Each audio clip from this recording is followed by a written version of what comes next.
Hello guys, welcome to my physical classes में आपका बहुत बहुत स्वागत है। आज हम आपको सामान्य रोग के बारे में अध्ययन करेंगे। अब फोर्थ पॉइंट है डेंगू।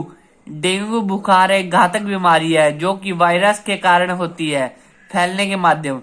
डेंगू को हड्डी तोड़ बुखार भी कहा जाता है। यह पूर्ण उन व्यक्ति को होता है जिनमें रोग प्रतिरोधकता कम होती है, मतलब जिनमें इम्यूनिटी सिस्टम कमजोर होता है ना, उस व्यक्ति को डेंगू जल्दी होता है। डेंगू का बुखार 4 प्रकार के वायरस से हो सकता है। यह एडिस एजीपीटी नामक मच्छर के काटने से होता है।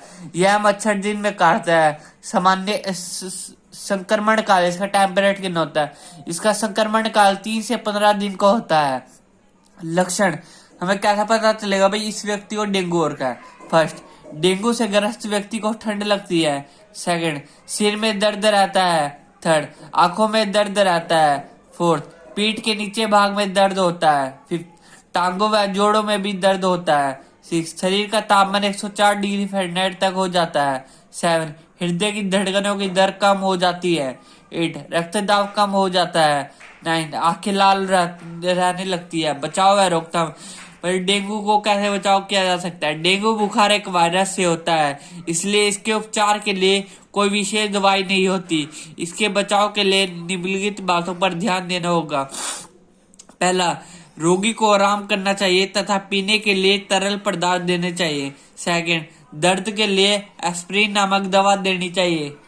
थर्ड, सूजन को कम करने के लिए दवा देनी चाहिए। फोर्थ, मच्छरों के द्वारा काटने से बचने के लिए पूरे बाजू की कमीज व पैंट पहननी चाहिए। इसके साथ साथ मच्छरों से बचने के लिए दवाई का छिड़काव करना चाहिए तथा जाली वाले दरवाजों का उपयोग करना चाहिए। पांचवा जो रोग है वायरस हेपेटाइटिस। फैलने माध्यम कौन कौन से है? वायरस हेपेटाइटिस से यकृत में सूजन आ जाती है, मतलब लीवर में सूजन आ जाती है, जो कि एक वायरस के कारण होती है। वायरस हेपेटाइटिस कई प्रकार के वायरस से होता है। कई बार तो जीवन भर के लिए हेपेटाइटिस हो जाता है। इस प्रकार के हेपेटाइटिस से यकृत लीवर खराब हो जाता है। यकृत का कैंसर भी हो जाता है। लक्षण किस कारण से पता चलेगा भाई इस व्यक्ति को वायरस हेपेटाइटिस हुआ? पहला, इसका मुख्य लक्षण पोलियो होता है, जिसके परिणाम स्वरूप इस रोग से स्वस्थ व्यक्ति की त्वचा या आंखें पीली होने लगती है। सेकंड, थकावट महसूस होने लगती है। थर्ड, पेट में दर्द रहने लगता है। फोर्थ, भूख में कमी आ जाती है। फिफ्थ, डायरिया हो जाता है। सिक्स, सिर दर्द होने लगता है। बचाव व रोकथाम, मतलब वायरस हेपेटाइटिस से बचाव व रोकथाम के कौन कौन से उपाय? पहला, हेपेटाइटिस ए 1 साल से बड़े बच्चों और वयस्कों को हेपेटाइटिस ए का टीका लगवाना चाहिए। इसके साथ साथ प्रदूषित पानी का प्रयोग नहीं करना चाहिए। व्यक्तिगत सफाई व स्वच्छता पर ध्यान देने से इस प्रकार के हेपेटाइटिस से बचाव किया जा सकता है। सेकंड, हेपेटाइटिस बी, इसका टीका अवश्य लगवाना चाहिए, क्योंकि जिन बच्चों को यह टीका ना लगवाया हो उनको नशे लेने वाली सुइयों में भागीदारी नहीं होनी चाहिए।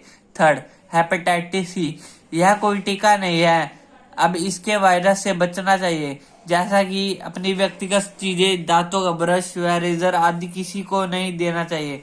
फोर्थ, हेपेटाइटिस डी, इस हेपेटाइटिस से बचाव के लिए संक्रमित व्यक्ति की व्यक्तिगत चीज जैसे दांतों का ब्रश, रेजर आदि का प्रयोग नहीं करना चाहिए। फिफ्थ, हेपेटाइटिस डी ई, इस हेपेटाइटिस का भी कोई टीका नहीं होता, अंततः सफाई एवं स्वच्छता पर ही ध्यान देना चाहिए। हेपेटाइटिस ए और हेपेटाइटिस ई स्वयं ही ठीक हो जाते हैं, मतलब खुद ही ठीक हो जाएंगे, जबकि हेपेटाइटिस बी, सी, डी लंबे समय के लिए होते हैं तथा घातक भी होते हैं। बच्चों, जो आज हमने अध्ययन करा है उसको नोट कर लेना। Thank you for watching my video.